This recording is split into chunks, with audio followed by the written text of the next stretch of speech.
Hello, and welcome to the Brooklyn Rail's 209th New Social Environment. I am Nick Bennett, the Special Projects Editor here at the Rail, and I have the pleasure and privilege of being your MC today for a conversation between Mira Schor and Charlotte Kent. We're also thrilled to have the poet Rachel Blau DuPlessis here, who will read to close today's program. To begin, I ask you all to join me in acknowledging the Wappinger, Canarsie, Munsee, and Lenni Lenape people of the Delaware Nation and Shinnecock Indian Nation, the traditional owners of Lenapehoking, the unceded land and waters on which we stand. The Brooklyn Rail continues to stand in solidarity with the uprisings that continue to unfold in response to the murders of George Floyd, Breonna Taylor, Tony McDade, Nina Pop, David McAtee, James Scurlock, Jamel Floyd, Ahmaud Arbery, Rayshard Brooks, Rhea Milton, Dominique Remy Fells, Toyin Salau, Walter Wallace Jr., and countless others we have lost to white supremacy and police violence in this country, and acknowledge that justice will come from the streets and from the nation demanding accountability, refusing to move on until Black Lives Matter in the eyes of the state. Before I introduce our host and guest of the day, please join me for a brief moment of silence.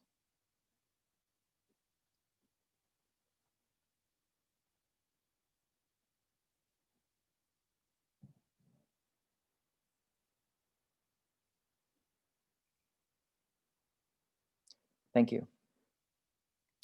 Today, our host, I am pleased to introduce, is Charlotte Kent, PhD, an assistant professor of visual culture in the Department of Art and Design at Montclair State University. She's currently co-editing a collection on the absurd in contemporary art, and beyond scholarly contributions to essay collections and journals, she produces exhibition reviews here for the Rail, among many other publications. Our special guest today, Mira Schor, is a New York-based painter and writer. Her work has always been steeped in the political, the historical, the personal, and the material, including major periods in which gendered narrative and representation of the body have been featured. She has a current exhibit at Lyles King, New York that just opened and is on view through February 7th. I will post in the chat a link to read full bios for both our host and guests, but I will here pass the mic over to Charlotte. So. Thank you very much, Nick. And Mira, thank you for joining us. It is so great to be able to have you here on the occasion of your show, just opening just on Friday. And so we kind of get to talk about these new works while they're still fresh to the audience. I think I can't encourage everyone enough to go see the show in person. It really is, as you'll see as we talk about the works, so important to actually be able to be with them physically. We realize that's not possible for everyone. Everyone has to make their own decisions, but if you find it in yourself, I recommend it. It would be impossible, since it's Mira, and you're so known for your political work and your history addressing those issues, not to think about the incredible politics of the moment. But we're going to get to that. We're going to get to this painting from the show and all the politics in a moment.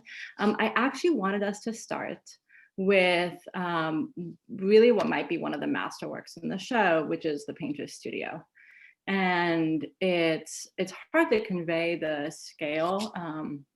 We'll look at some other installation shots in a moment, but this is this very large painting that you did.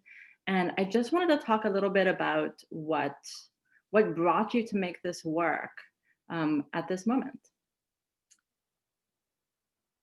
Thank you, and thanks for inviting me to talk about the show while it's up. It's wonderful to be able to do that. The genesis of the work begins with issues of scale that go back to really the history of my family's work. I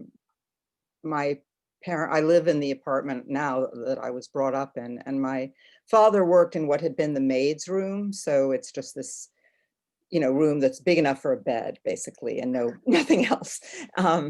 It really looks like, if you looked into it and you were a 15th century Netherlandish jeweler, you would feel perfectly at home. So it's not a traditional artist studio. And my father made these incredibly beautiful, small treasures in silver and gold and painting. And then my mother followed with more muscular, works, but also at a small scale. So the sense of a familiarity with an intimate scale of artwork is really, in my blood. And as I grew towards making the decision to become an artist, and I was an art history major at NYU, I came to think about sort of like three sizes that I understood and could relate to as an artist, so separate from as a viewer. The first was what I could hold in my hand. The second was my size, the size of my body. And the third was architectural space. And so as an artist, I began with what I could hold in my hand, eventually what I could work on the floor or whatever, but still, working, generally having studios that were domestic spaces, adaptations of domestic spaces. And I had also critical political reasons to critique a certain kind of artwork or scale of artwork, whether it was, a gigantic Richard Serra, or it was sort of the imposition of large size, which was very dominant when I actually made the decision to be an artist. The bigger, the better, the painting and so forth. And doing something small was just never considered as, important. And there were, there's a lot about that. But so, and when I had done works that actually took up quite a lot of space, notably a work called War Freeze, which is actually like a 200 running foot, 1 foot wide or high work, but it's made up of modules of 12 by 16. So I could work on it on a table, which is what I'm interested in doing, or which repeats the scale of my father's studio. But I'll take you back to relevant to this particular painting, the painter's studio. In 1977, I went to Paris. And at that time in the Louvre, there was a room, I forget the number, but I've recently Googled it. It was like Salon, 548 or something, which contained Courbet's L'Atelier du Peintre on one side and the Funeral at Ornans on the other side. The room contained the Death of Sardanapalus, the Raft of the Medusa, Liberty on the Barricades, or whatever that painting, and some other paintings I don't remember. It's an enormous salon. I remember being basically alone in the room in the old days, where you could just go to the Louvre like a normal person. And this was clearly the culmination of the history of Western painting, this room. And it made an enormous impression on me. And in a sense, I always wanted to take that on, at some point in my life. And I, in the last couple of years, I've realized I'm 70 years old, that the window was going to close pretty soon for my physical ability to do it. I have valued the fact that I was able to be friends with Leon Golub and Ida Appelbrug, and both, Ida is still doing incredible work. But both of them had to change what they did in their 70s in their artwork, because physically they were no longer able to do certain very, key things that related to large scale and physicality. So I applied for a grant to the Sharpe Walentas studio program. I was lucky enough to get a space that gave me the final image of what these paintings would actually look like. Not that I could do them, but what they would be. And the dream was to start with the painter's studio, L'Atelier du Peintre, or the painter's studio. So that explains sort of that it exists. That maybe we can talk about what's in it and how it's made next. Well, that's precisely it. And thank you for giving us just all of that background, because I think that's actually really important, right? The materiality of what one can make isn't just personal, but has these social and economic dimensions to it.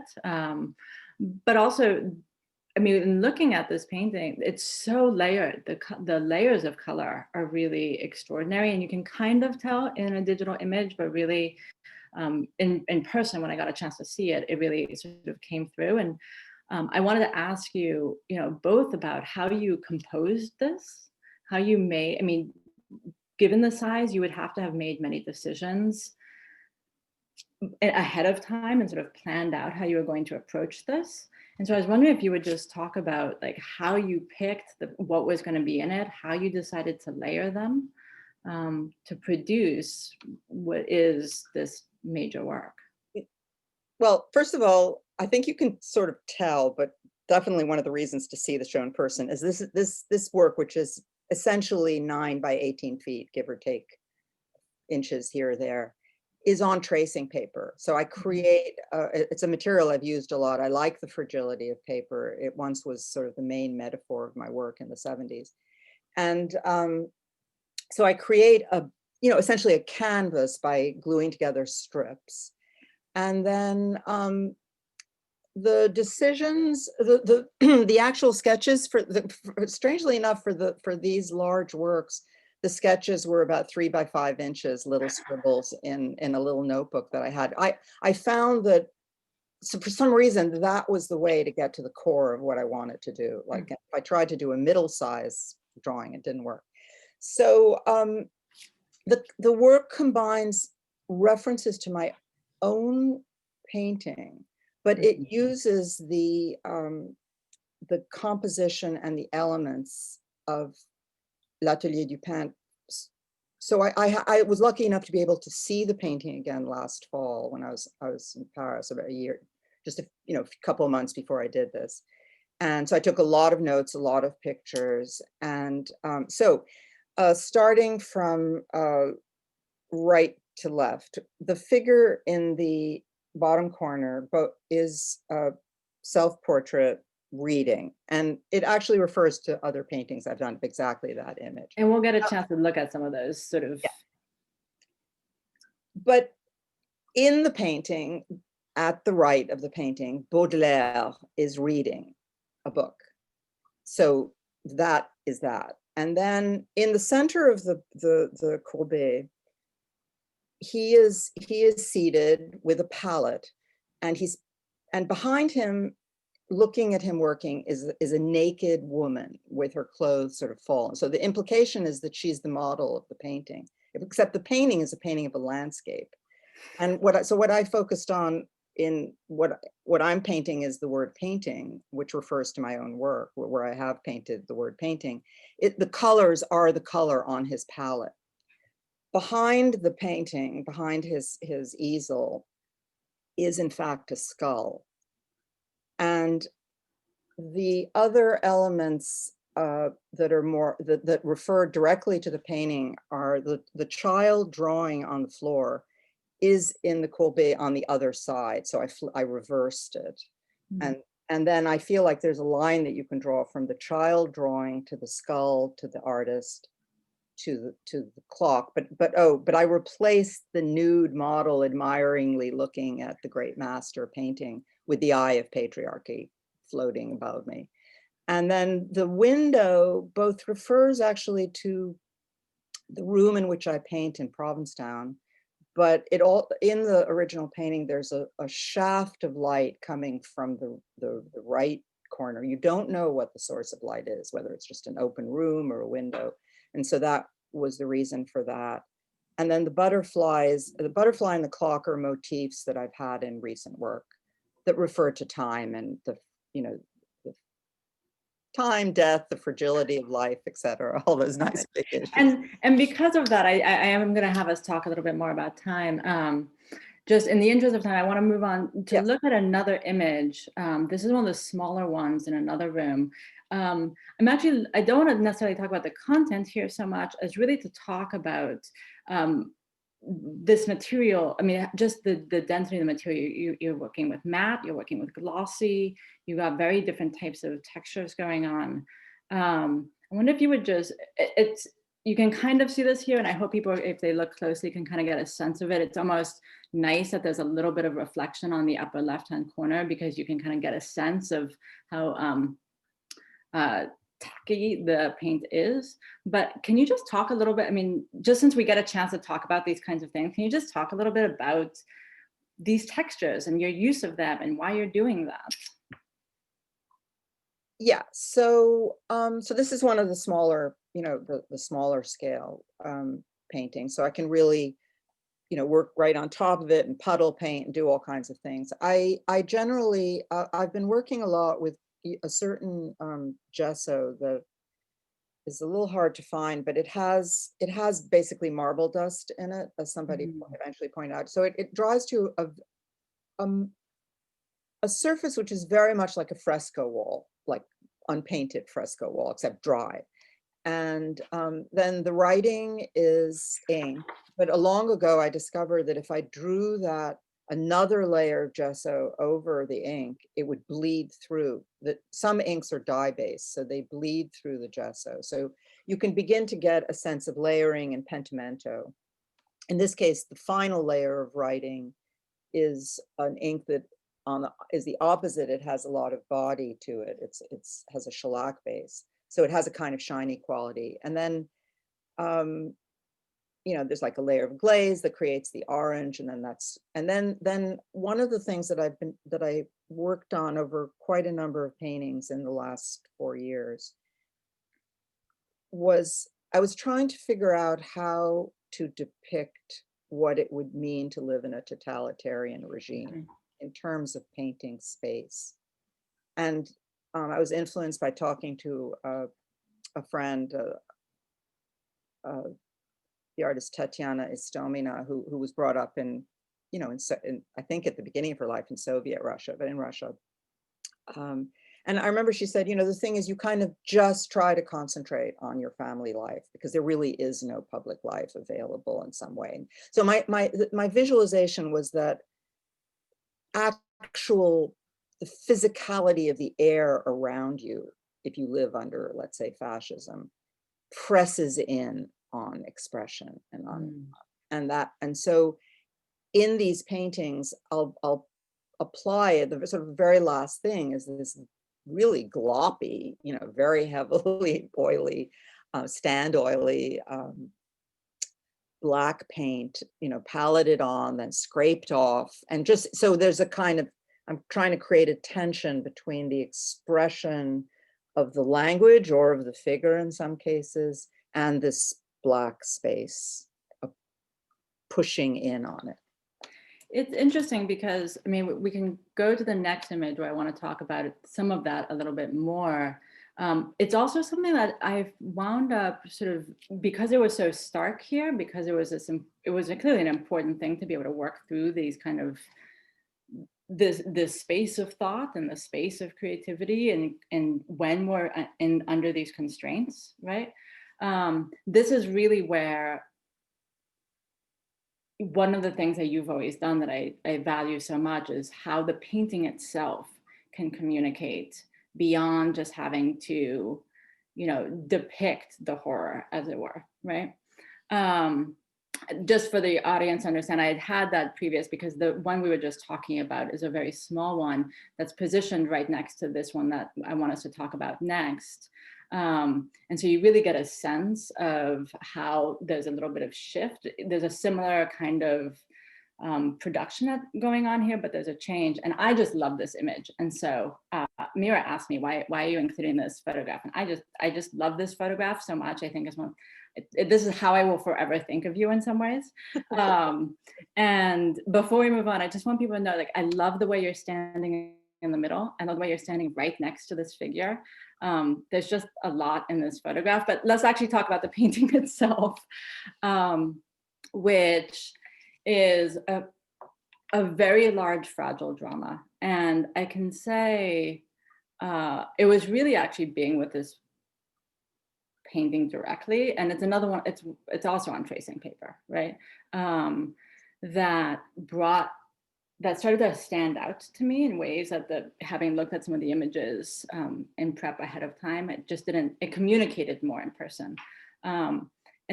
there's so much I wanted to talk about here, but one of the things I wanted to bring up was rooms. You started making rooms. In the painter studio, you have these very rectilinear rooms. We have it here. We'll see it in a couple other paintings. I'm not familiar with your making rooms before like this. And this is before pandemic, before we all became hyper aware of the rooms in which we're in. So rooms, where did that? This is both room and house, but there are works that I did before I went to Cal Arts. In other words, when I was, just painting for myself, and to eventually it turned into whatever it was that I used to, apply to graduate school. And I was very influenced by, I love early Renaissance Italian painting. So I'm not a high Renaissance Italian painting fan. I'm a Netherlandish Renaissance painting fan, Northern Renaissance. But I love Sassetta and Giotto. And one of the things I love in those paintings, whether they're frescoes or small predella paintings, is the way in which they compress architecture, or the way that, there's one painting of Giotto, I always forget which scene it is in the Bible, but where basically the entrance into the city is just like this black hole in the middle of the painting, because the space has been compressed. So in my early work with the small gouaches, I did paint women in rooms, in empty rooms, sometimes with a view to the outside, like a moon or something.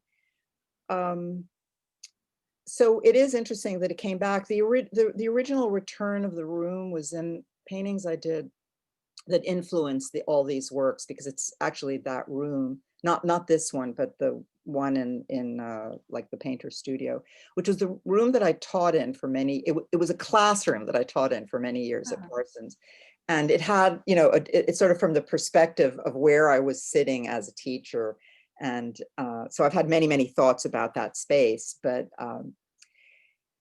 this one, but then this painting and a couple of others like it have a house in it. Like it's a compression of my house. I own a house in Provincetown that my mother bought 51 years ago. And so my entire painting life as an artist is coexistent with the existence of this house. And it's pretty close to where I am in Provincetown, which is at the tip of Cape Cod, will be underwater in 100 years, or maybe 50. The town will be an island first, most likely. I'm just above the floodplain, so every winter I just kind of cross my fingers and hope there isn't a terrible nor'easter. But a couple of summers ago, I just started thinking about my house floating away, or me floating through the window. So there are a number of different things, but so this one, I really do love this work myself, and I was so thrilled that it ended up being placed in the gallery, really where I had initially wanted it to be. But so it was painted the night that I was actually trying to research the date, but it was painted the night that the Mueller report, semi-expurgated, was finally made public. And so the original title was a very large, fragile drama, the Mueller report. But my sense was, you're in a house, but the wind is blowing the Chinese, or the Japanese rice paper lampshade and making it tremble. There's an owl in the attic, the owl of Minerva, who's trying to just really say, okay, we're really in trouble, here, like, wake up. And then there's a wind, there's a breeze coming from the outside, and it's spilling in, the word justice, which is bleeding off of the book. The other reason that I'm very fond of it, and I think if you go to the next image of the close-up of the face, is that I was trying to do a self-portrait, so you can see my hair, but when it was done, it looked more like my sister. So there's just something about that is it's like spooky to me in a way, that the two of our faces, which, join together in listening to the wind and the owl. Yeah. I want to take this moment, just, I mean, again, that we can always go back to more of to these paintings as we continue to talk, but just this face was really extraordinary. And that was why we needed this detail shot, so that the audience could really see what you've done. And it was because I was looking at this that I was struck by the other figures in the show that are so different. And I'm going to have Nick just sort of scroll through the next couple of slides and then scroll back to the beginning, just so that the audience can get a sense of the variety of the types of figures you produced in the show. I think it's remarkable, and it's a real kind of testament to the work you're doing, because it is so easy to sort of to get that shortcut, like, this is how I make figures, this is how I make faces, right? And to land in that, and then as an artist to keep doing it, because it becomes the way your hand moves, right? And yet across, these few images that from the show, we see this variety. And I was hoping you could just share with us a little bit about how you navigate these different types of figures and how you think about them and where they come from for the work, because each individual work is distinct. It's interesting that you asked that. And the simplest thing I would say is that I seem to be incapable at the moment on fixing on one approach to the representation of the body. It's weird. I mean, in other words, at other times, there was a point in my 20s early 20s where I represented myself, and there, from one painting to the other, there was a recognizable face and body and a method for representing. And then I did a series of works, which in a way that these relate to, or this one, for example, relates to, called Power Figures, that one can see going to the Lyles King, to my artists page, or one of my exhibitions was called Power Figures. Or no, there were a group of works called Power Figures in them, where I allowed a kind of expressionistic mask-like appearance with a body that was more or less recognized. But for some reason, there's like an instability of style of representation and approach to representation, and I simply have to go along with it. And as each painting, or each period, or each week, I go in one direction or the other, and it is a little strange for me, but what I think you're pointing to, which is interesting, is, and a concern to me, it's not a concern, it's an observation. It is a concern also, is that most artists these days don't do that. In other words, there's in the build up to this show, in the weeks before the show, finally going out to Chelsea and to see some shows, I thought there were shows there. I won't name the artists. I'll just say there were shows where I really admired the work a lot, but I came outside and wrote some notes about the notion of the formulaic, the sense that a show involves 10 to 20 paintings. They're all the same size. They're all the same motif. They're all the same figuration. And then if the artist is successful, that is the way they do it for the next 10, 15, 20 years. I simply can't do that. And one of the things now that my show is up, so the insecurity switched kind of pleasure in that I think, oh, this show is very much like my studio, in that I live with my works often for years, or I'll have like the Quarantine Scholar, which is one or two back, with figure with spots on it, which incidentally I did before the pandemic existed. This one, I've had that one up in the studio for months at a time, but I've also had the painting Just Ice up for months at a time. Doesn't mean I even look at them all the time. That one, they're like spirits that are there, for me, but they are different, and they respond to different moments. I don't know, but that's what's happening right now with the figure, and I have no idea. I just have to go with it, or I wouldn't be able to work. you know. Totally. I mean, I think, one of the things that's nice about it is I also think there's a kind of, if you produce the painter studio because you were thinking about being 70 and, what you could paint, there's also the advantage of being at the place and being able to say, like, I can do this. I can do it this way. I can do it that way. There isn't that kind of need to depend on the formula either, which is really brave and is one of the things I just really admired in this show. So I just want to reiterate that. There's a lot to say about this one. But I actually, just because I want to get to after the party is over, Yes. if we could go to the next slide. This is just returning to the painter studio, which is where we started. One, again, because I love seeing you with your paintings, but also because on the opposite wall in the gallery is the painting that we're about to talk about. And they are different in so many ways. The painter studio is on tracing paper. This one is on canvas. You can see there's a tidiness to the edges of this one, even though it's not, bound to the frame. The way the painter studio isn't, the way you hung them is different. The colors are, they're just really they're having a strong conversation in relationship to each other.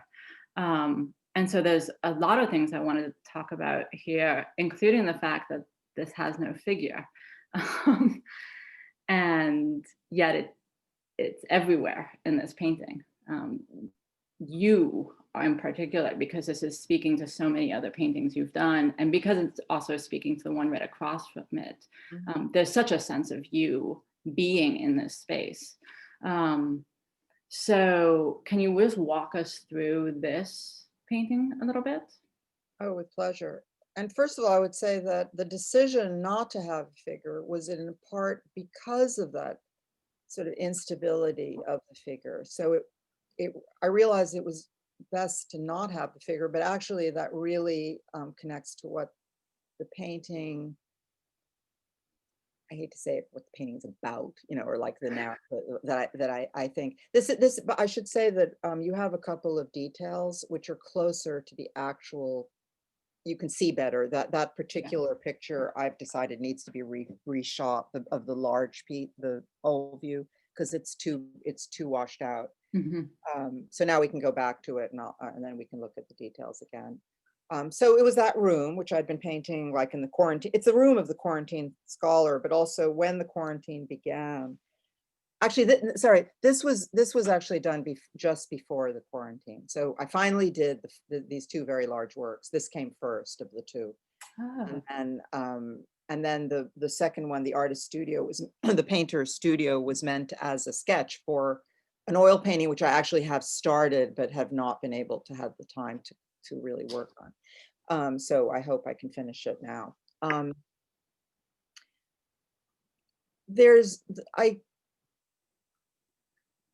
How should I start? The title comes from my misremembering a song, which comes at the end of Showboat, and best to see the original Showboat with Norma, I'm forgetting the name of it, but anyway, Paul Robeson is in it. I'm forgetting the actress's name, who's extremely famous. And the song is actually after the ball is over, or something like that. Will you still love me after the ball is over? It's not at all what I translated it into my head a long time ago, and it has a very haunting refrain. It's a late 19th or early 20th century song, I think. And okay, so history. One of the very common wordings in the past 4 years, when people in the, newspaper articles and essays and so forth, when they were trying to chastise every fascist, that we've been dealing with, they would say, history will not be kind to blah, blah, blah, blah, blah. It's still happening now. And I would think, no, you don't get it. That if they succeed, there will be no history there will be no history writing. There won't be time, partly because we're up against the time clock of climate change and potential civilization collapse, which if you read certain things, it seems, pretty, we're close to that tipping point. It's not going to happen in our lifetimes or maybe the lifetimes of our children, but it's going a little, getting a little iffy. And let me just say one more thing about that, which I warned Charlotte that I tend to, have an associative mind, but as an artist, you leave a trace of yourself. And so in other words, I think you can deal with mortality. I mean, people have children to leave a trace of themselves. I do not have children, so my work is the trace that I leave, and I've always felt that since I was, 19 years old. Like even the kind of dailiness of a diaristic practice was based on that desire. Anyway, but so you leave it and you hope. There's always the hope that even if you don't have the attention of your message being heard in your lifetime, that perhaps it will be understood later. And yeah, I think so. What the painting shows is the book of history is at its end. We're at the last page and it's bleeding out. And then the other elements in the painting are a life is actually absolutely the same size painting of one of my paintings, of a bubble with the words "a life" in it. Similar, they're paintings of the word painting, that are, yeah. So that this is a portrait of the word painting.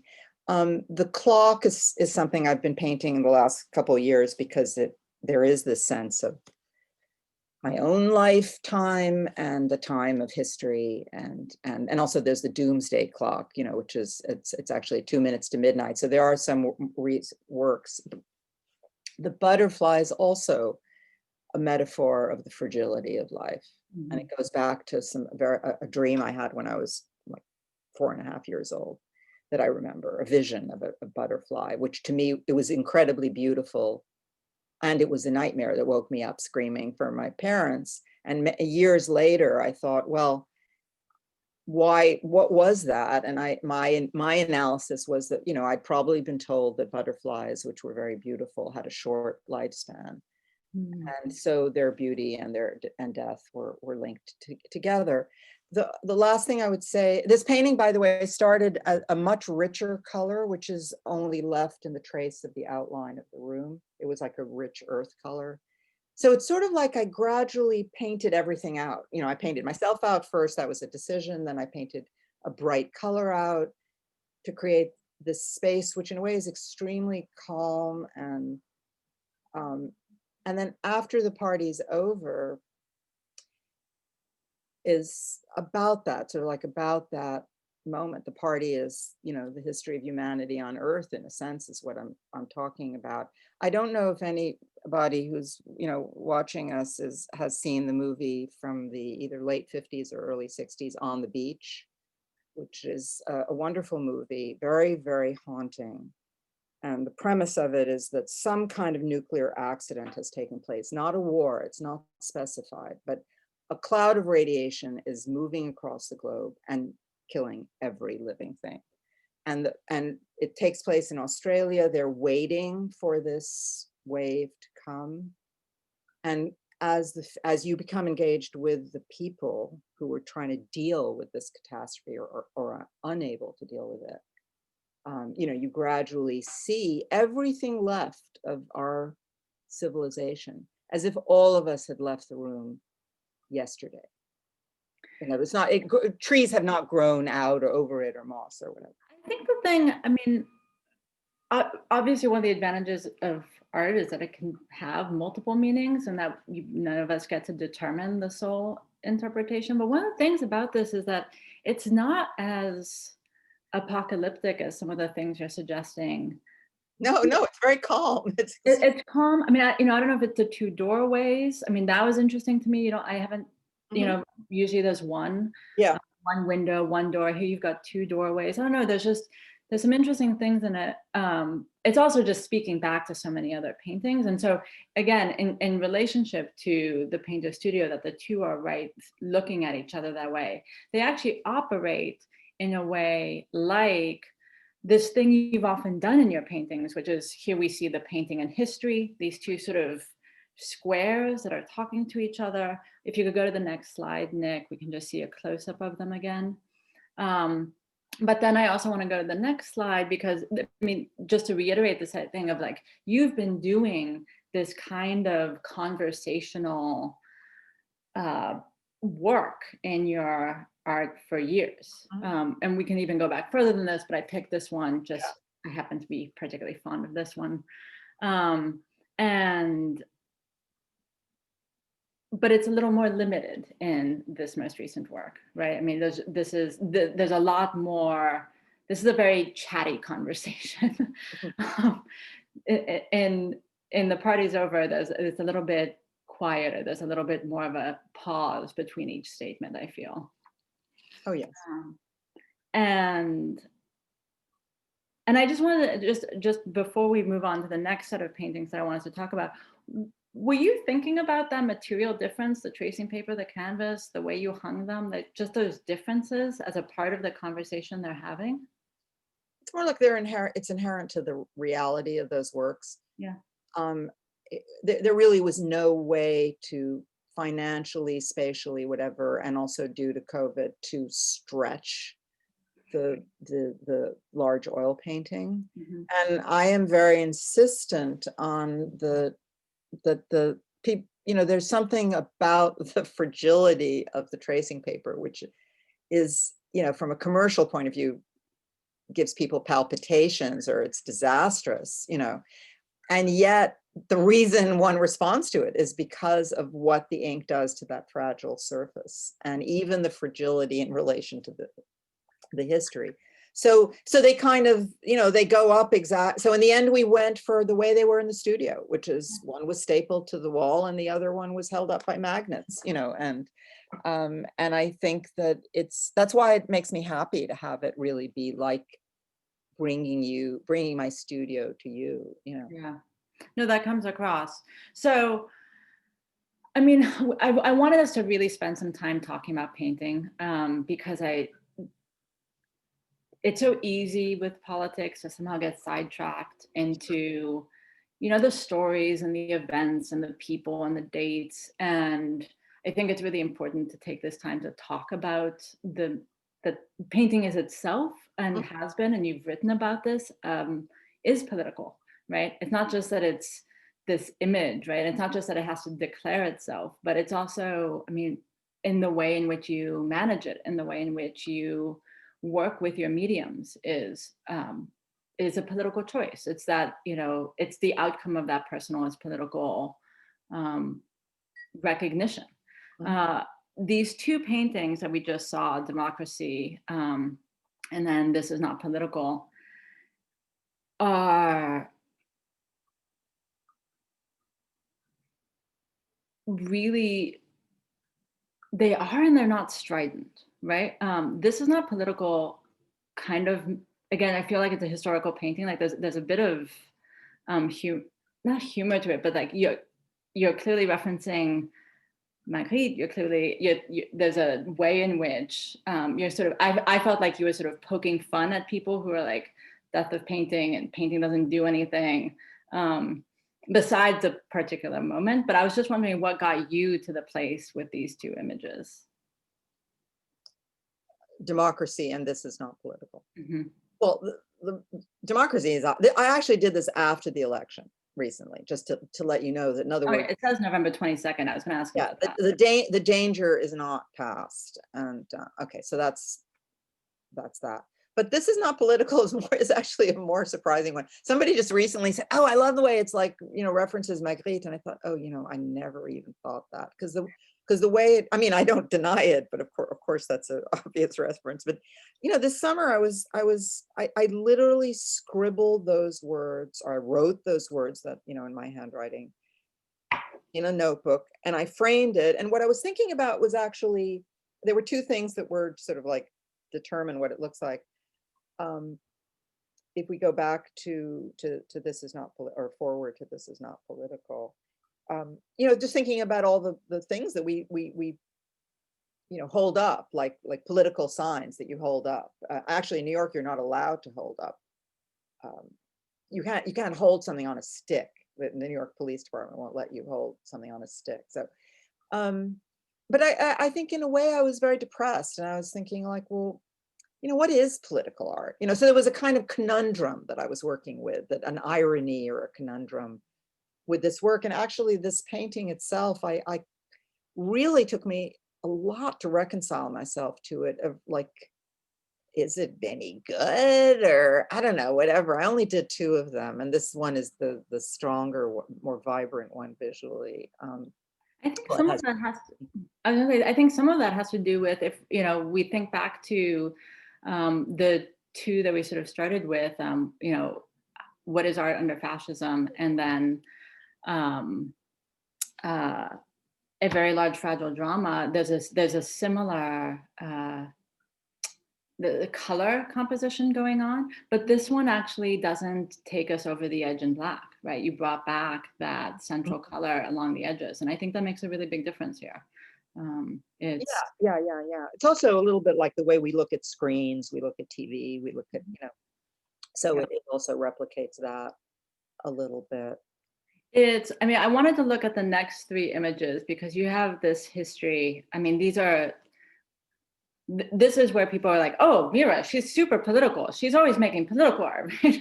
When I was talking to people about the Valorant interview, they're like, oh my gosh, what's she been, and leading up to some of the stuff you've been doing with the Times, I thought it was just interesting to look at these last few, for the last few decades, how you've been interacting with the narrative of politics. This one, bless the seamstresses, right? And then the next one, even though they're, one's 1989, one's 2013, this one's 2017, they're so incredibly different, right? One of the issues around politics, of course, is, and you talk about this in The Plague of Polemics, right, is how the trap of starting to talk about politics is the way in which you start to try and overdetermine the work, right? And you start to fall into this kind of insistent didacticism.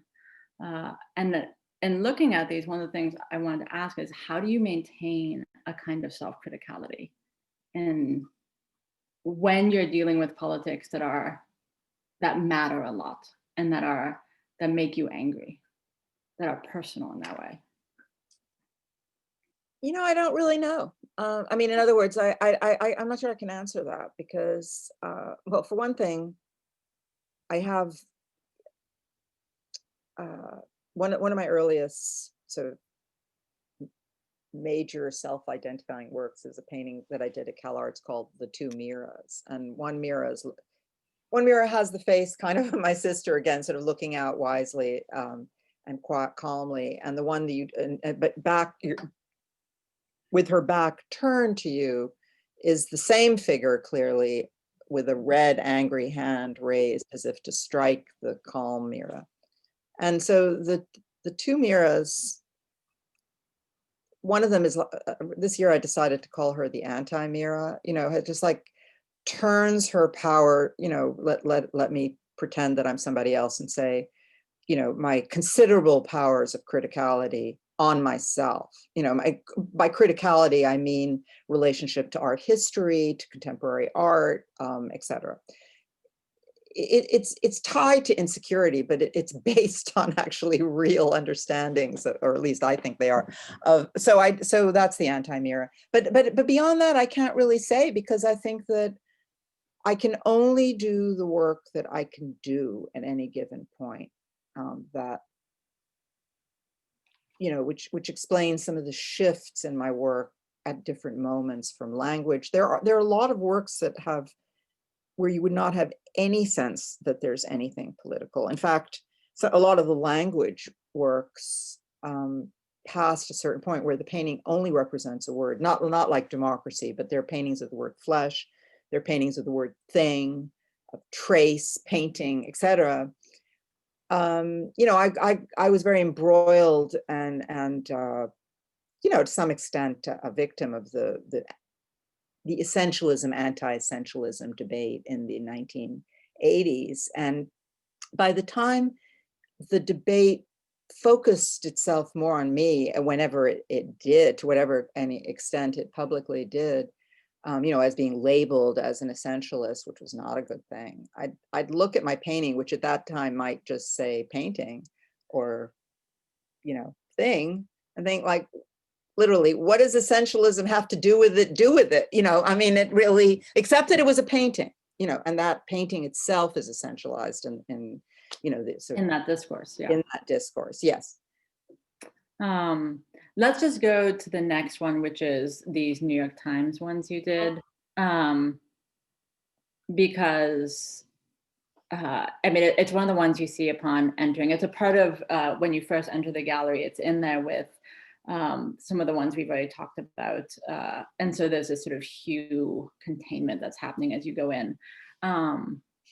So this is fairly straightforward, but you've been doing a lot of these, right? This has been over I haven't counted how many days, you know, Trump has been president for like 1,500 days or something. There's some people sometimes count it up, like this is the such and such day.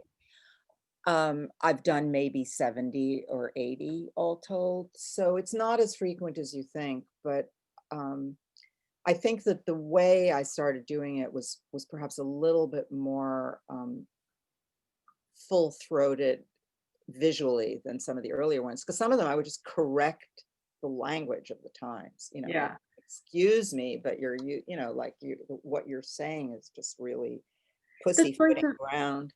And how the choice of words really matters in terms of how we understand things. I mean, this came up last week, right? The choice between, are they protesters? Yes. Are they rioters? Are they insurrectionists? Like when a newspaper like the Times chooses to, you know, identify individuals or groups with particular language. And this is one of the reasons why we have this one here to look at it. This is a good choice. Firebrand. Firebrand can be really good. You know, like I'm a firebrand. I'm not a racist fanatic, you know, which is, I'm not a crypto fascist. I'm not a self-hating Jew, Nazi. And I thought that the Times did that. That is what I was going after from the start, you know. And I, you know, just to say that basically, I don't think of these really as my art. And of course, everybody is, you know, telling me I'm wrong.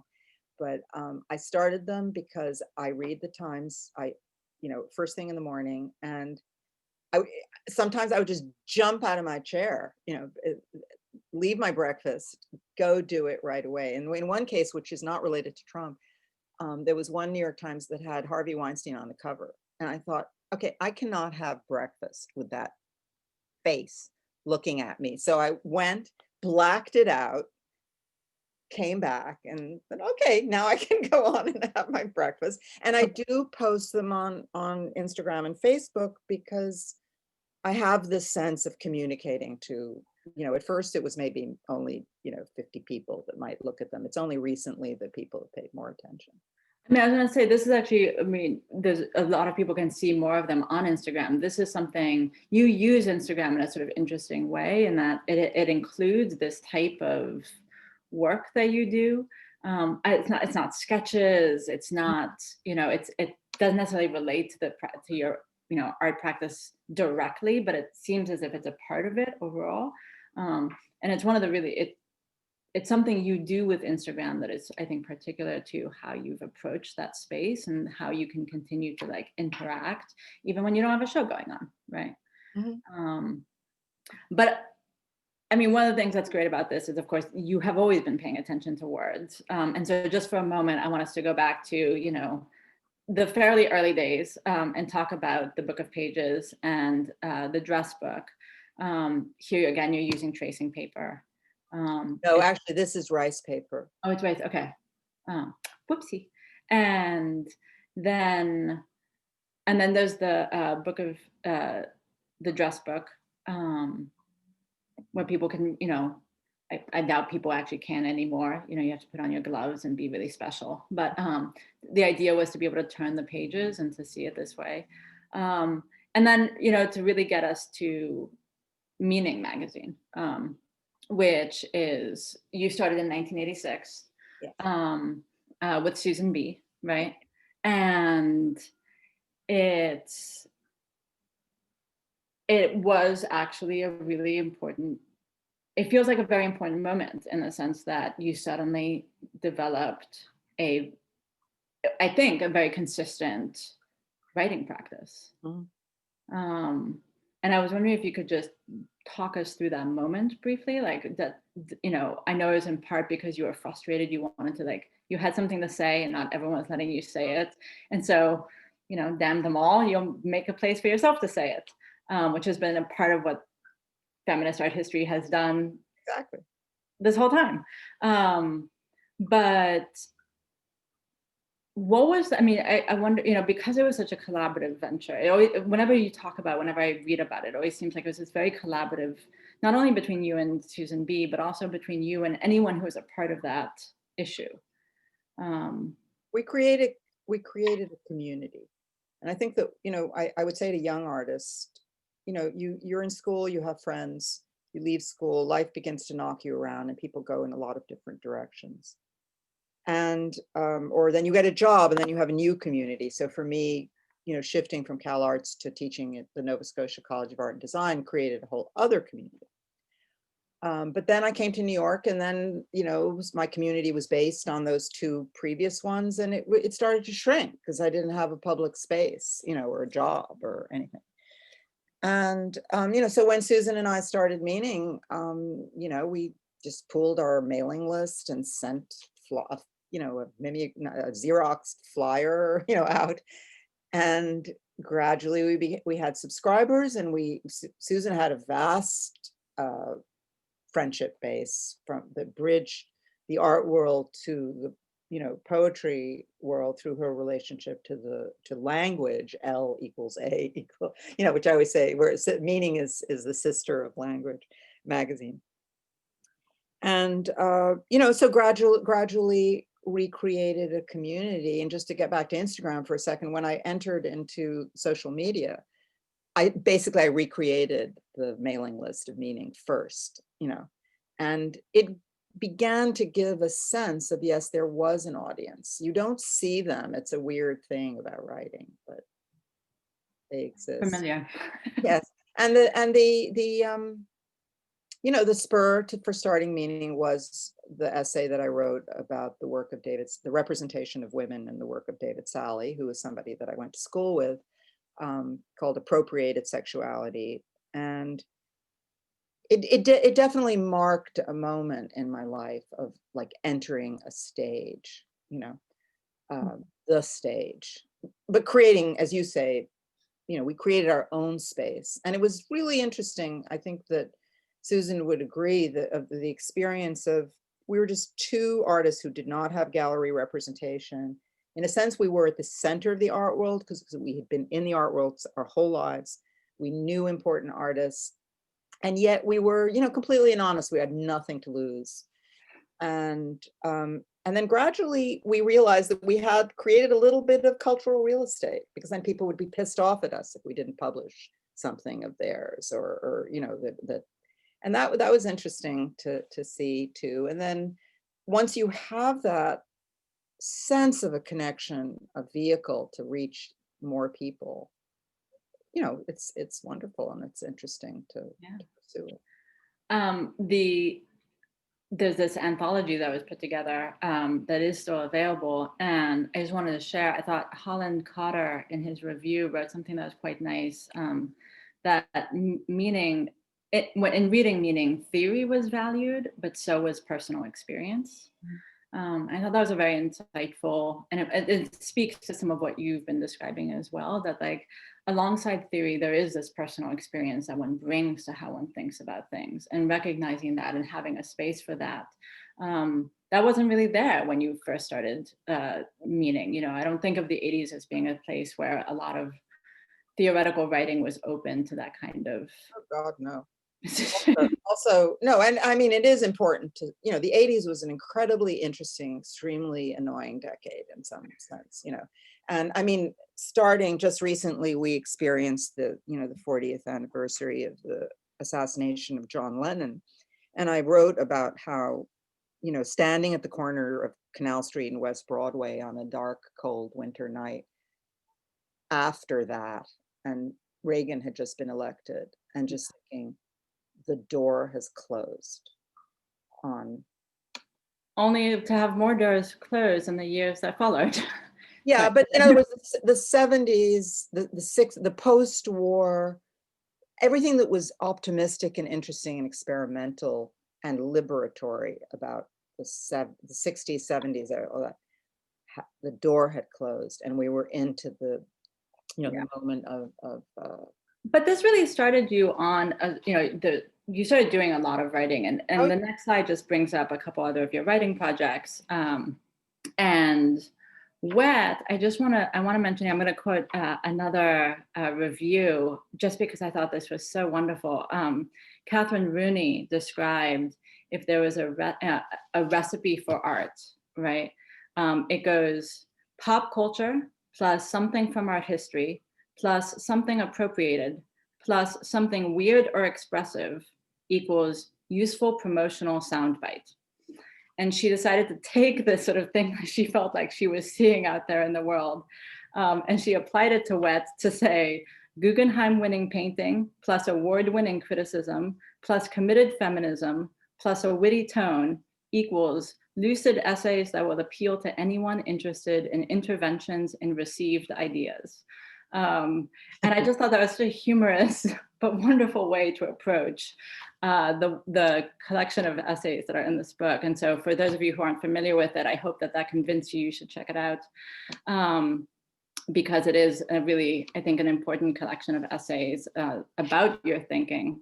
They also lead into a decade of negative thinking, right?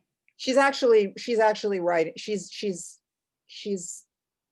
taking from an essay that's in a decade of negative thinking called Recipe Art, or the persistence of cliches. Mm-hmm. So, but I think that, it very beautifully and nicely speaks to maybe what I do in my writing. Well, it's what you do in your writing. And it feels, there's this interesting thing of like all this writing that seems to have been a huge part of it. And then of course Meanings stopped publishing in 2016. And so that's not been a part of your life these last 4 years. And as we go on to the next image, which is an older image, I was just wondering if you could speak a little bit about what it's been like to sort of not have that insistent writing, editing practice in your life in these last few years, where you've also been thinking about some of these issues. It makes me very sad in a way, because I think the reason that there are a number of reasons. First of all, it's not that I'm not writing, it's just that I've compressed my writing critical practice to the however many syllables that you're allowed on Instagram, or that. Or your blog. And I had a blog. Yes, I should say that I started immediately after the publication of A Decade of Negative Thinking, I started the blog A Year of Positive Thinking, which I worked very steadily on for a number of years. And I occasionally still post, but I can't seem to, there are a number of factors why I'm not writing as much now. One of them is simply time, money, security, the ability to just take a day, sit in my nightgown and write a piece. That's the way that a lot of the blog posts happen. Yeah. There's some other issues, one of which actually it's interesting to look at this one, which is at one of my topsy-turvy paintings. So it can be seen, it can be completely reversed, and then it's visual pleasures on top and theory is underneath. But I think that we're in a post-theoretical moment.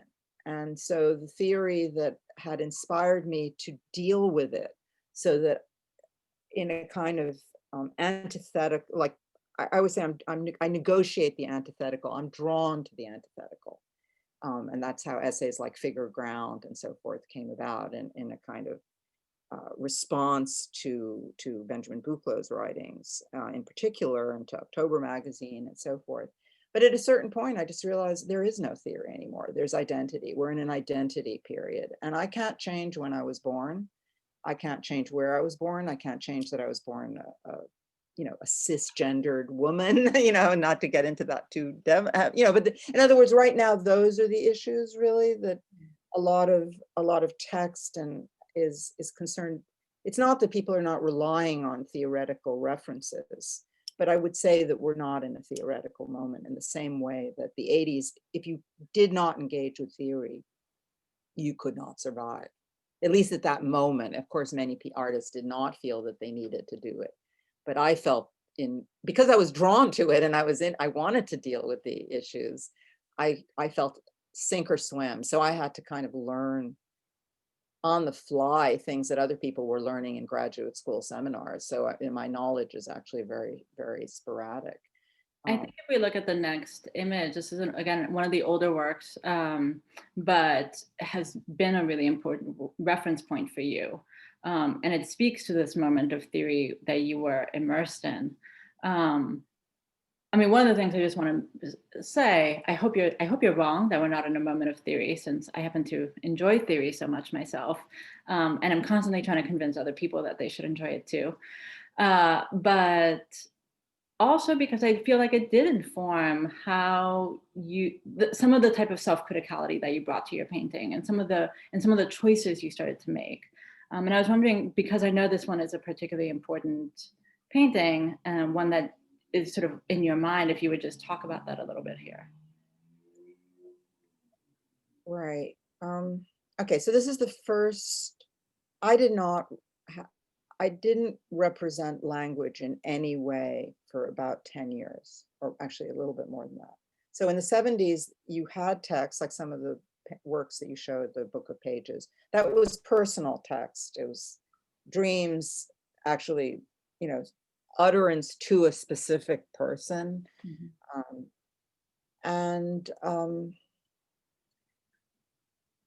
At the turn of like the late 80s, having immersed myself in trying to catch up with theory and critical theory and so forth in the 80s. So at that point, the way in which one of the things that happened a lot in, let's say, a writer like Irigaray, would be that words would be broken up so that you could see the phallic, within a word or whatever. There was a lot of that taking place, and so that was kind of almost like a still life for me. And so this painting was the first one where representation of the body and a kind of feminist, underpinning met the sense of returning to language, but now not personal language, but the language that was somehow coming from a direct interaction with theory and with issues about the critique of painting and other issues. And I painted this more or less the same. I'd already written Figure Ground, but I see them as that period. In other words, there's a close connection, but often between what I was writing and what I was painting, although there might be a delay in time because of one thing or another, Exactly, because you have to do one or the other one time. Well, no, I did both. No, actually, I would do both. It's just that sometimes the ramifications of the meaning of one to the other would not be, instant. Yeah.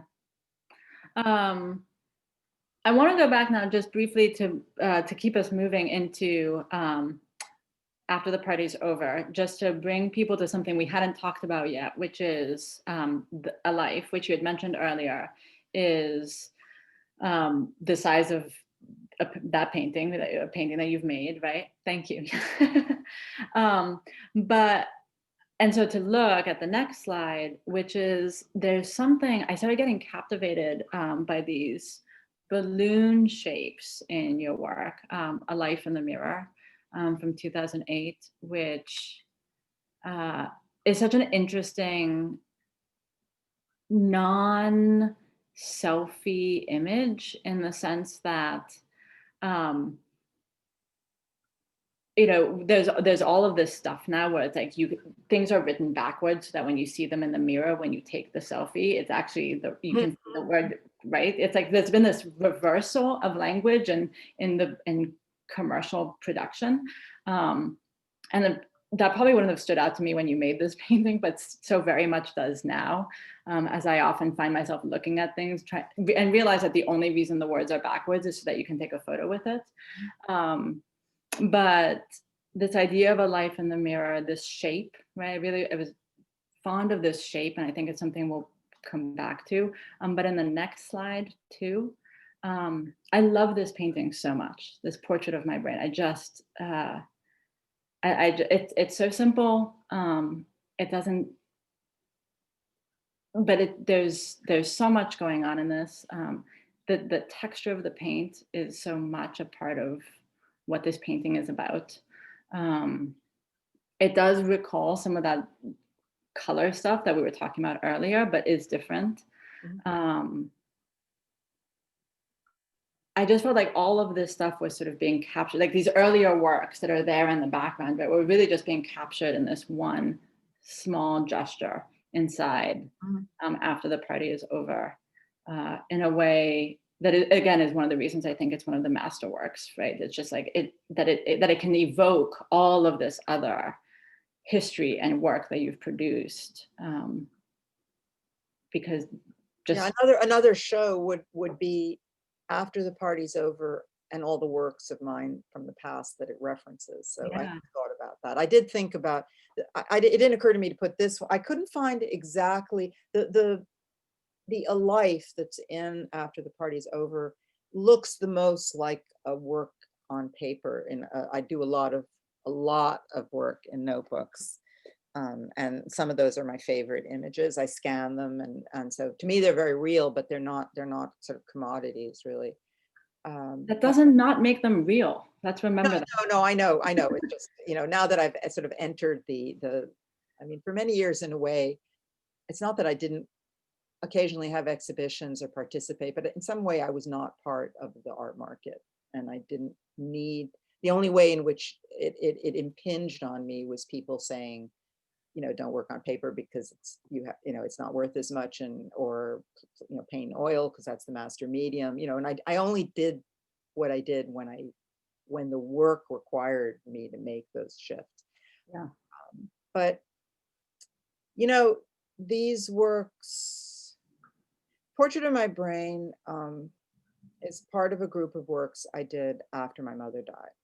And after the first few months of just the things you have to deal with, estate and so forth, I came to Provincetown, where I spent, all the summer, most of the summers of all the summers really of my adult life living with my mother, and she worked downstairs, I worked upstairs, a life as artists. And so she had a work table in Provincetown, which actually I realized later was my father's original work table to make jewelry at. And so I got into this house. It was incredibly lonely. But what was even more crucial was that I really felt like my identity as an artist was up for grabs. Like, in other words, this had been a life. It's not that I made art to please my mother, au contraire, in the sense that she would have been much happier if I did something where I could make a living. But she also was very proud of me. But we shared being artists, and I wasn't so sure, what would I be an artist or whatever. So then I looked at that table and I thought, I can't leave that table alone. It can't be left alone, abandoned. So I sat down, and one of the first drawings I did was the black blob that is the cover of A Decade of Negative Thinking. Just a very, very heavy carbon-based ink. And the minute I did it, in a sense, I knew that I was, okay, now I was someplace that I could start from, so it was really that just like blob of ink, completely direct. So that blob gradually became a thought balloon. The thought balloon became a head, sort of. And this is part of a trio of works where it also was a wonderful place to just paint. In other words, once you had this shape that was standing in for something, whether it was a thought balloon or a face, you could just put anything into it. You could put language. And in this case, I just painted paint. And you know that there's that, you know, public service announcement, you know, where they fry an egg and they say, you know, this is your brain on drugs. And so that's why it's called Portrait of My Brain. But I also think of it as like, this is your brain on grief. Mm. But it's also a very joyful painting in a way, because it really is just the pleasure of paint. Yeah, I mean, that's, I think, one of the reasons I adore this painting so much. This what you've been talking about and thinking about your family leads us into sort of the next bit of the conversation I want us to have. This is from the current show, 11 o'clock. But I wanted to sort of introduce time, because one of the things I've noticed is just more time being spent thinking about time. You've talked about that already. And it comes up in the kind of memory work that you've done on the blog. It comes up as some of the archiving you've been doing, which we'll talk about in relationship to your parents. If we can go to the next image, we'll see a very different relationship. It's like a statement. I mean, this is a sort of huge work, right? I've spent a bit of time thinking about this because there's so much going on here. There's so many ways in which he's flipped things, right? This might not be one of the reverse paintings, but there's something about it that's been reversed, right? And then the next one is one of the reverse paintings. And so it does seem, you know, and maybe it's because of your mother's death, right? When I had my mother die, like there's a way in which, like with that kind of death, one starts to think about time and one's own time and life in this very, not visceral, but like it's embodied, right? It's a different relationship. But in the context of the current politics, I think it's been heightened, right? And so I'm wondering, you know, did you feel that shift, or has that grief reappeared in the last 4 years because of the politics? Like, did the politics take over some of that relationship to time? Because I'm not sure exactly. I mean, as I said, I think I began to feel that not only am I, you know, closer to the end than the beginning, but just by virtue of statistics and so forth, but the whole notion of time in a much bigger way. It's interesting. I might end up reading something when we get to an image that you may be showing about time. Well, I wanted to go in next to your parents. Yes. And to talk a little bit about that. So you've, in the blog, which is available, I mean, I know you don't post on it all the time anymore, but like it is there as it's there. It's definitely there. And it's an important, I mean, it speaks to your work and to your practice. And one of the things that I found really interesting about it is that the work you're doing of thinking through the work of your parents, who are both artists, right, is steeped in the materiality of what they do. Mm-hmm.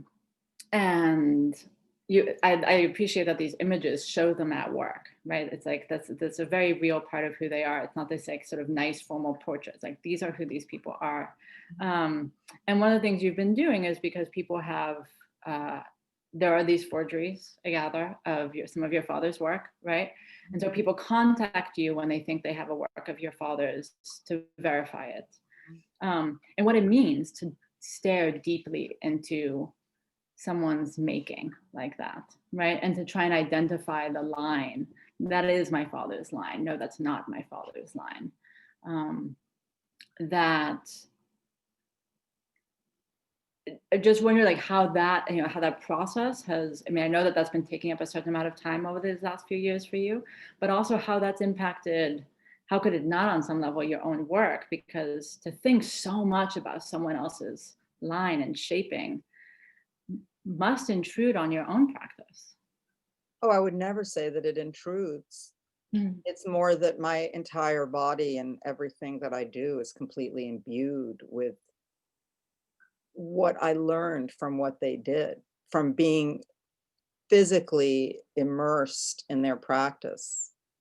This is a picture of which I used for a catalog of a show I curated of not this work, called Abstract Marriage. But on the left is a silver mezuzah by my mother, and on the right is a silver mezuzah by my father. So my father, Ilya Schor, died when I was 11 in 1961. And my mother, who had been a painter, then sat down to his, that picture where she's sitting at his work desk. He's not at that desk in that room, which was taken many years earlier. But that is all still there exactly as is, and sat down, thought, well, I'll finish some of his work. Mm-hmm. But her hand was very different, and her relationship to modernism was very, very different. And her physicality was more, there was a kind of reversal of gendered style points, in the sense that my father's work is delicate. He was an incredible craftsman. He was trained in a kind of almost like going back to the 12th, 15th, whatever centuries of guild training. He was apprenticed to a goldsmith engraver. He had incredible skills. His works are all very light and delicate. And in that piece that you mentioned about the fakes, which just kill me when I see them. I'm devastated when I see them. It's such a violation. But I can picture myself when my father would be engraving, like the silver writing there.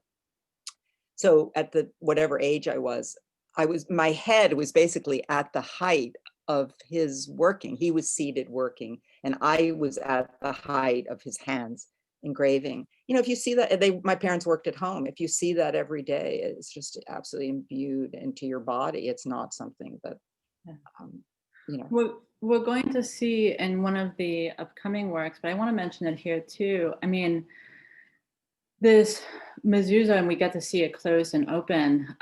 This one in particular really resonated for me in terms of the balloon images we were talking about. That sort of, the brain and the paint inside the brain, but then there's this paint outside. It's like the sort of inside outside that's also happening in your works. But also the way in which you see language here, but the language is itself part of the art. Mm-hmm. And the art is an extension, is like the embodiment of the spirit of the language, right? It's like there's this kind of flow that's happening that I find in a very different realized way in your work. And so it's interesting to hear you talk about like that idea of being a little kid at the table and sort of seeing it at that eye level, because I think that makes such a difference. Well, and also I think it's very important to say that my parents made an interesting choice. I mean, my father was brought up in what he described as a fanatic Hasidic household in Galicia, in Eastern Europe. And then, he made the move to a westernized life, and both my parents were very left-wing.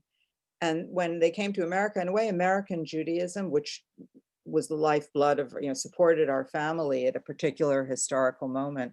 But when my father always talked about the moment where he met the rabbi of a synagogue that actually, was a notable patron. And he went to this house, and they were saying, oh, the rabbi is coming, the rabbi is coming. The rabbi shows up, and he's wearing Bermuda shorts. My father, my grandfather had payas and was just like, such a Hasid from born in the 19th century, middle of the 19th century. So I did not learn Hebrew. I do not, it's a terrible impediment now, because I can't really understand some of my father's work. Luckily, other people do. So these are also these magnificent wood engravings. Engravings illustrating Abram Joshua Heschel's The Sabbath, which is a very, very important book. And these engravings have maintained my father's name. He's quite known as an artist of Judaica, but this book has been in constant publication translated into many languages since its publication in 1951. Yeah. And so I'm immensely proud of it. And Good. but I looked at, I took out the, I don't know if people are actually seeing me because I'm not seeing myself, but it's in paperback in a lot of different versions. And in the next one, I think. So the next one is actually, we're gonna bring it to a close so we have time for the Yes. audience Yes, also yes, to ask please. questions. But the next one is actually one of the works of your mother, Oh, okay. Yeah. which Yes. resonates so strongly for me with your work, and is one of the reasons I felt compelled. I think it's just, for the audience to think about, how many, like all the different influences, right? And like this visually, and I know you love it too. I love it. Well, here was my little mother. She was shorter than me. Very, very strong woman. And she, and did not have quite that religious, Hasidic background. She came from her father was very religious, but not a Hasid. Okay, first of all, no woman should ever touch the text that's inside a mezuzah. You never see the text that's inside the mezuzah. My mother decided she would go buy them at these Judaica, supply stores, whatever, and take them home, cut them in pieces, and then reconfigure. She didn't put it out of order, but she just represented it, So everything she was doing was a complete transgression. Totally. And that was what my mother was doing when I was a teenager, so no matter how much I, would scream at her because I was in a bad mood, I totally admired her work. And she was such a model to me in every way that she was an artist. Yeah. So it's like my father permeates that part of me, which is not part of my time in a way that puts me in a timeless space, which is what I was looking. There's a chapter. Obviously your mother was deeply on working with craft too, but like there's a sense of craft. Oh, no, absolutely. But I mean, the way she was a crafts person was much like, maybe we can end with my memory of my mother. So I was like a teenager. And at that point, my sister had already, this is this incredible piece. So this is front and back of this heavy piece of jewelry called the Moon, which was done just before the backside of the moon was seen. She worked with a Bunsen burner for the small pieces, but then if she wanted to do a heavier piece like a mezuzah, she hooked up this gas gizmo to her stove, and she would then have her Bunsen burner and then she would have this thing, which later, recently, my super set would have blown up like the entire apartment because it was, and I'd walk in and she'd be wearing like a work smock, goggles, and a very dusty kerchief, and she'd have this fire going, and it was just like she was working with fire. There was something, whereas my father, everything would just be swift, and neat, and completely without any of that kind of muscularity. She was like Rosie the Riveter, in this bizarre art way. Well, and I mean, it speaks to sort of the unexpected, sort of personal feminist background you have too. And I know we haven't spoken about feminism. I'm sure there are people who are wondering how we didn't manage to get there. It seems like such an obvious thing, but we didn't. There are other things. Yeah. I like that we end on this image because I think the sort of front and back that she's doing, just for me, again, like I felt drawn to this piece when I saw it because it made me think of the artist studio, and after the party's over, in their own sort of reflecting of each other, front and back of something. I can't put my finger on it, but something. And obviously I could keep talking to you. We knew we had to sort of hold it. And I just know that the audience also is gonna have questions. I'd love to hear questions, so yes. And so Nick, I know that you're gonna be in charge of sort of navigating, passing the mic and so forth.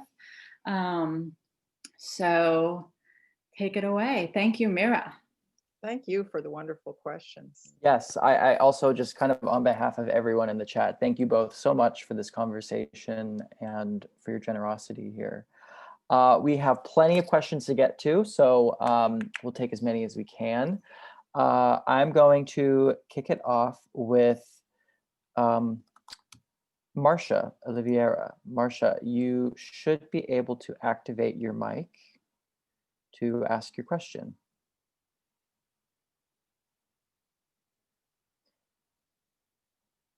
Okay, to step in, I'll just, I hope you don't mind, Marcia, but I will ask Marcia's question on her behalf.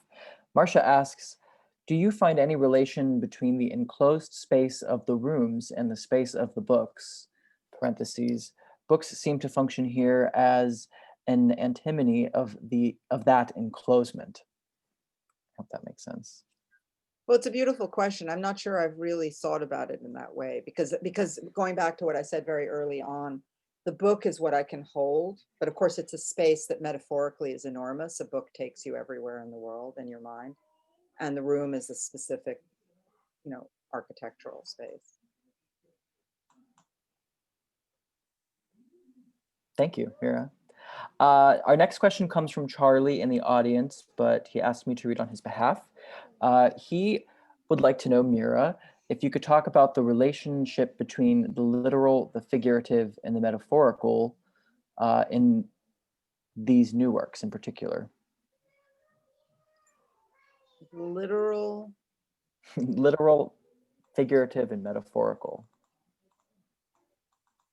Well, I think in the way I was speaking about them, it's like it's obvious that I have a literal reference for many of the elements in the work, but I mean, I live within the world of metaphor also. So yeah, it's hard to sort out. It's all there. I don't know if that's an answer. It's hard to distinguish. No, I love it. A very concise answer to a very broad question. I'm actually going to now pass the mic off to our poet of the day before going to a few other questions. But Rachel had a question. From way back. Yeah, way back. I'm sorry, it took me a while to find unmute. It was about the first painting, the painter's studio, and I was struck instantly by how much could be said in relationship to the Red Studio of Matisse about that, including the nature of the motifs that Matisse uses in Red Studio, which are mainly his own artworks, but often of female representations or representations of nudes and so on. And it just struck me how much could be said, and I was wondering whether you would like to say anything about that, since it's at the modern after all, etc. I mean, with all due respect to Courbet. Yeah, well, Rachel, actually, I have done a Red Studio, influenced by. I mean, in other words, that has been on my mind. I haven't. It's a sort of intermediate. It's big, but it's not as big. And in his case, I didn't really take. I took the color and the spirit of it. In that one, I'm working in the painting and the paint, and there are, just like in in both of the big paintings, there are elements of my work from the history of my work. So it may turn into a painting, or I may go back to that image. But of course, that's a super important one. And we can go into a more wonderful examples of Florine Stadtheimer's paintings of her, salon and yeah.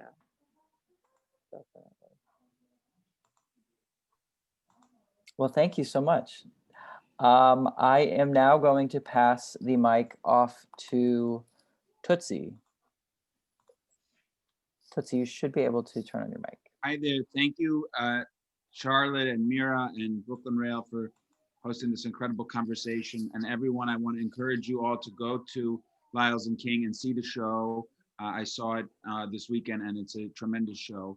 And my question for you, Mira, is in what direction do you think you'll take your political work in a post-Trump era?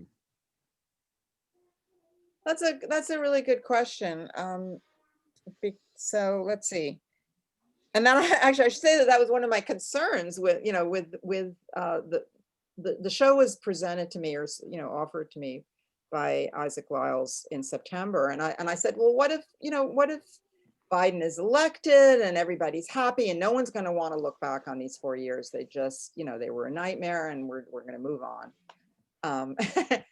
Whoa, I didn't have to worry about that, so, but I feel like I go in and out. I think that all my work has some sort of political valence to it, in my decisions, in my formal decisions. And I think that if, what Rachel brought up of, the woman artist studio versus the male artist studio is it's always political. That's always political, or the aging female body, which certainly, is part of, has been part of some of my imagery in recent years, is, it's part of it. So I think that's why I think that my work is possibly a confusing, depending on what your value system is. If you need things labeled, then it's kind of confusing that my work is just as much political as not. And I think I talk about in the introduction to Wet, I talk about how once I was invited to give a lecture. This goes way back. It goes, I think, to the, must have been sometime while Meaning was still under its initial sort of in between 86 and 96. I was invited to give a lecture, and I asked to give a title for the lecture. So I gave them a title, and when I got there, I couldn't remember if I had said formalism and feminism or feminism and formalism. But that's the whole point, in a sense. I refuse to do one or the other, so. Oops. I know this is a Q&A from Mira, but I just have to pipe in there and say also,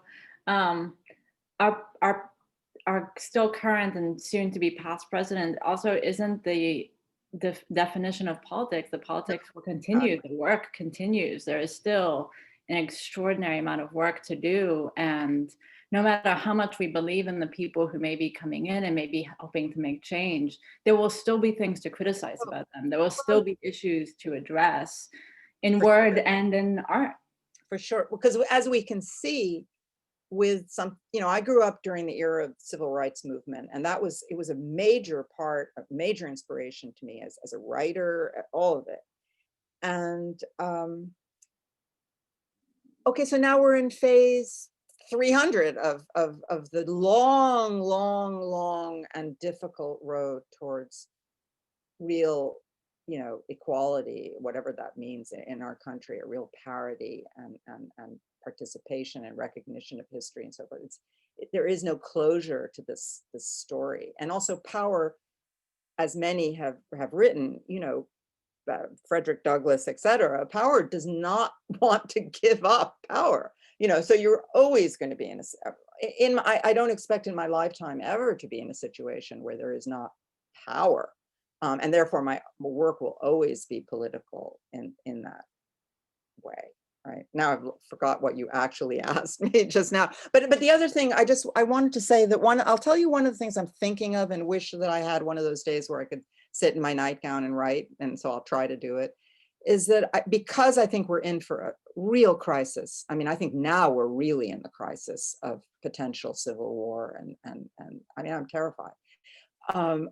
I also really don't want to see the left go toward. Because I went to a lycée français like you did. I think I am deeply imbued with the problems of the French Revolution and the fact that it devolved into the terror, and So I've been trying to think of not exactly the positive, but what I'd like to see, at different levels of culture. That would, and also looking at models, just to try to place oneself not only in a reactive position of hatred.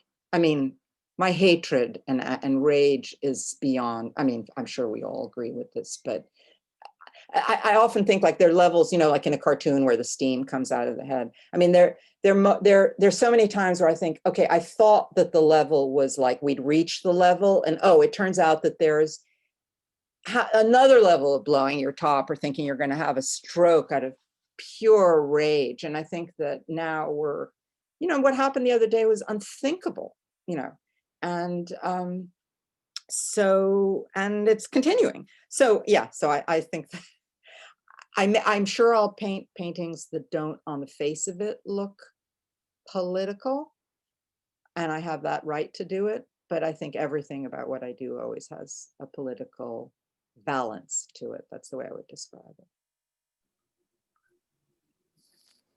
Well, thank you, Tootsie. Thank you, Mira, for that.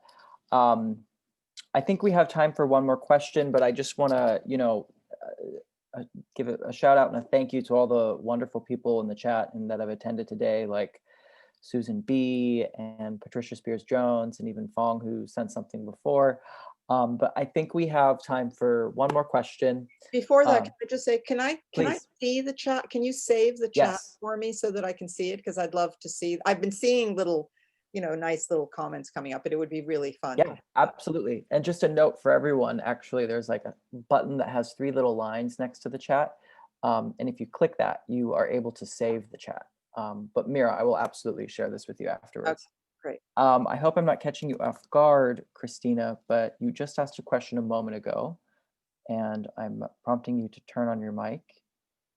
You're able to turn on your mic now.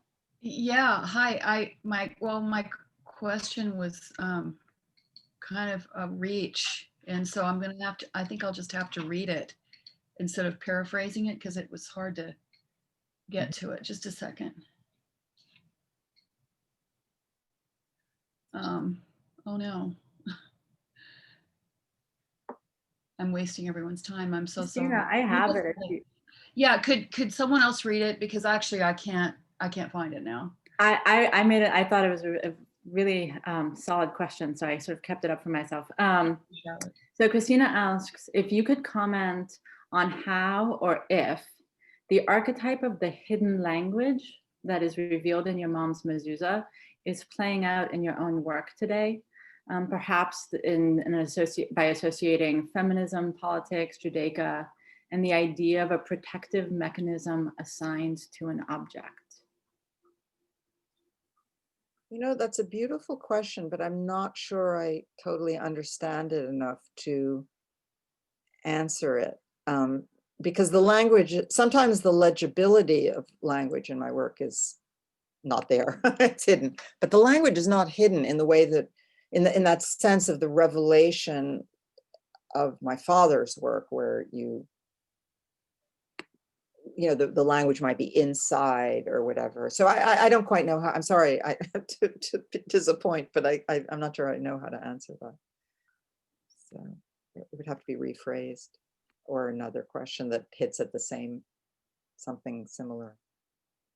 No, I agree. I mean, it's such a fascinating question, and it's a bit of a takeaway that we can kind of ruminate on.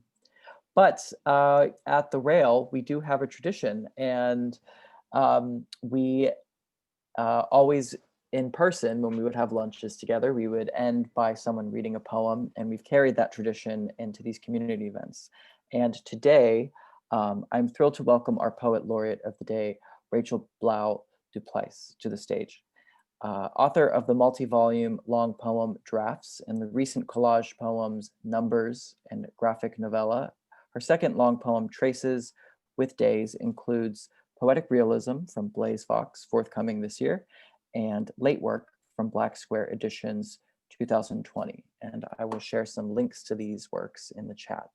But Rachel, I am passing the mic over to you. Thanks very much. This was quite an experience, Mira. I want to honor this experience by actually reading something very germane to me in relationship to your work. I would just say poetry is not decorative. It's not beautiful as such. Like art, it speaks back and forth into the culture that we're in at this moment. Reading an artwork mediated by a commentary is what I do in this poem. It's very much in honor of Mira's work, its content, form, gutsiness, and ethics, and also the question of the complexity of what is political art. This poem is from my book, Late Work. It's going to take a little while. Just listen to those words. It's called Angelus Novus, and people will recognize this when I get to section 2. I've cut one section because of time.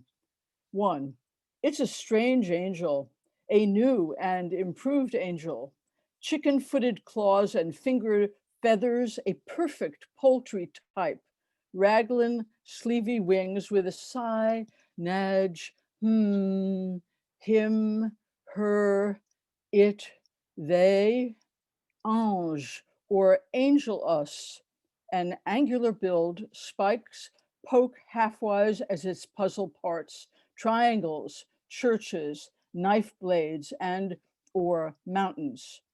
Triage, a wire lines the shadow of its doubled half-tone self. It stands in clarity. It stands in blur. Its face is a scroll, or maybe a lion with intelligent snout. You'd think, given strength and virtue, things might just work out. But its animal eyes fly to the side, crooked right, left askew, slid to where the remnants brew. This is your body on fear. This is your body on dread. Eyes pop out of its head. Eyelids widen and pupils dilate.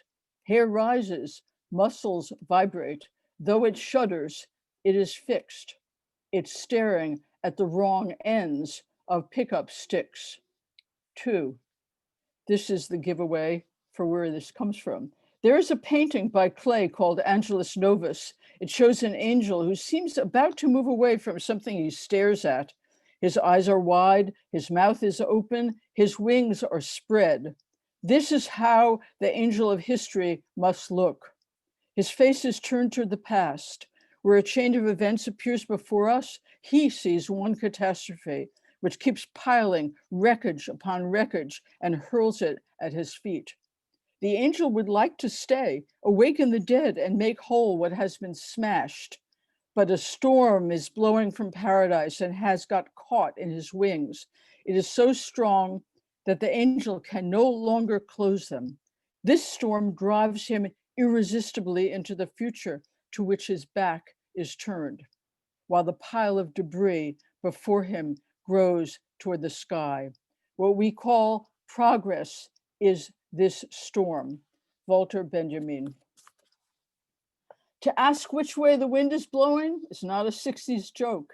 This says it's from a paradise generating wreckage, but suctioning backward toward the future. To ask in what way its wings will ever close is not another joke. The wreckage lies in the same quarter in front of it as paradise. What dreck is coming from the blast? Will the future be the same as this wrecked past? 4, some questions, some answers. What does have the power? A storm, a power surge. From whence? From paradise. And where is paradise? Yes, ask. Is it coming in the future or lurking in the past? Is paradise the goal before us or the theological back? The Messianic will says paradise, glimmer, is coming forth, full Monty futorial, while paradise was Q glittery shimmer, once angel's home. This paradise is modern and gives rise to storms. It's not a place of peace, but turbulence. How can this be? Is every image wrong?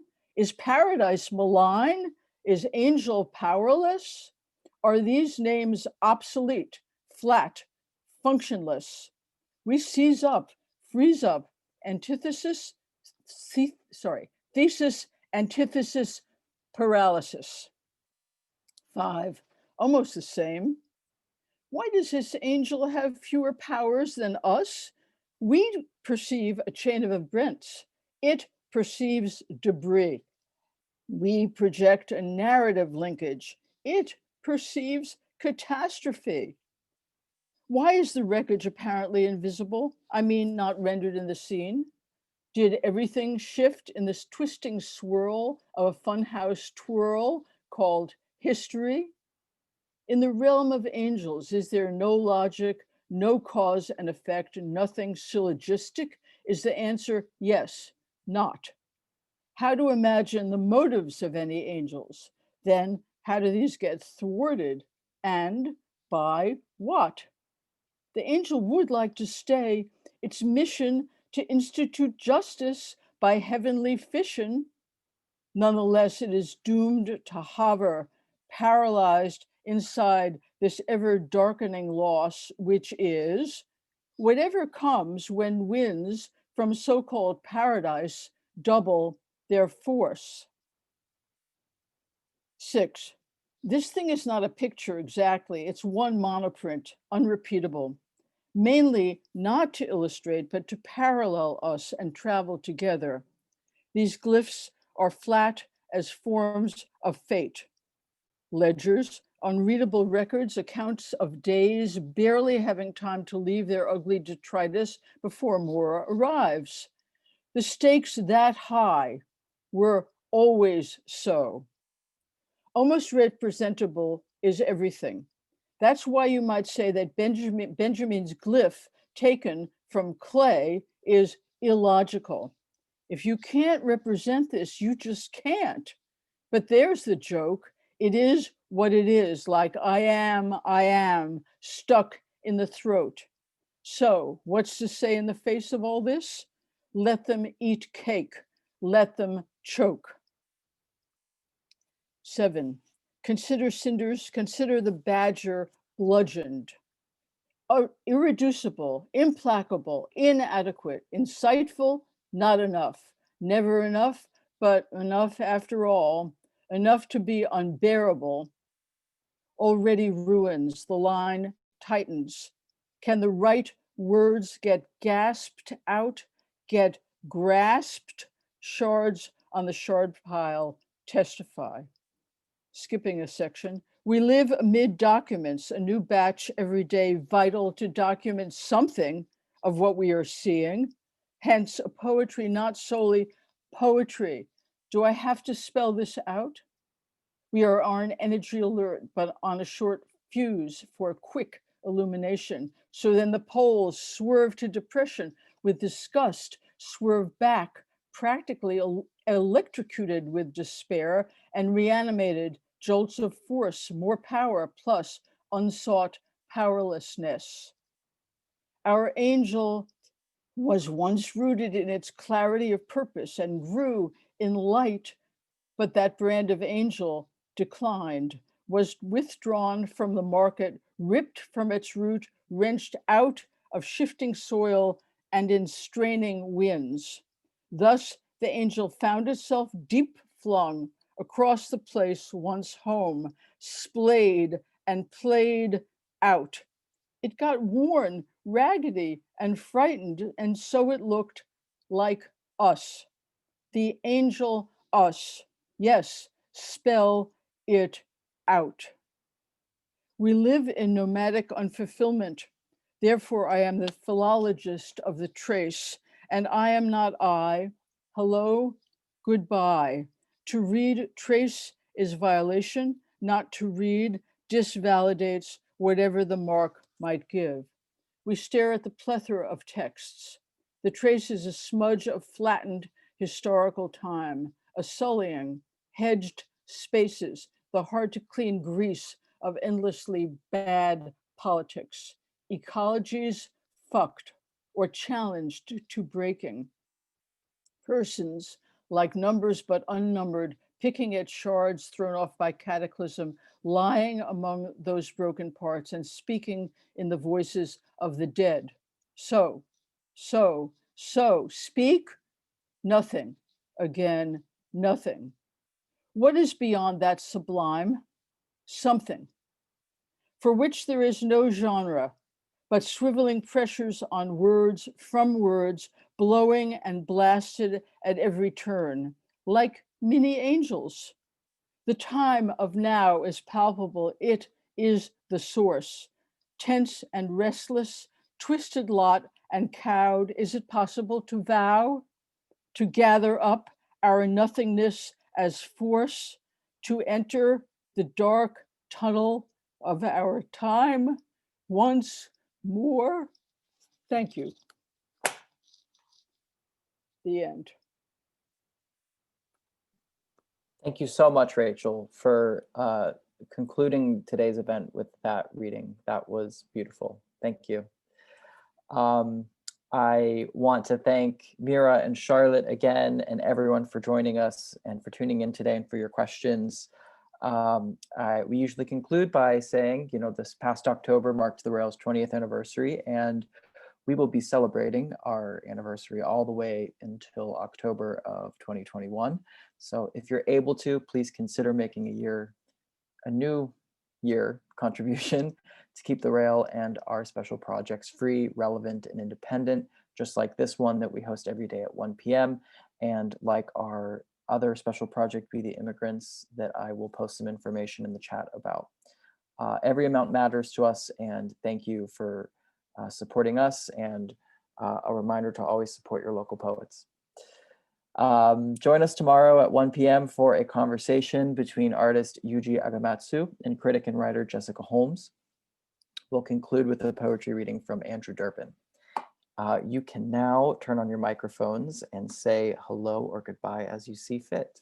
And thank you for joining us today. Thanks, everyone. Thank you. Thank you. So Good luck. I don't know if this voice comes through, but thank Thanks, you. Mira. Great Thank conversation. you so much. Thank you, everyone. Rachel, I loved that poem so much. Thank you. Thank you, Rachel. Conversation. Thank you, Rachel. Thank you. Thanks, Patricia. Good to see you, Bye. Patricia. It was great to see you guys too. Hi. Hi, everybody. Thank you, Charlotte. Thank you, Mira. This was amazing. Hello. Thank you. It's great. Hi, Susan. Excellent. Great. And Rachel, thank you for Hi, the poem. This was Susan. Hi, amazing. Susan. Hey, Susan. Hey, G. Hi. Okay.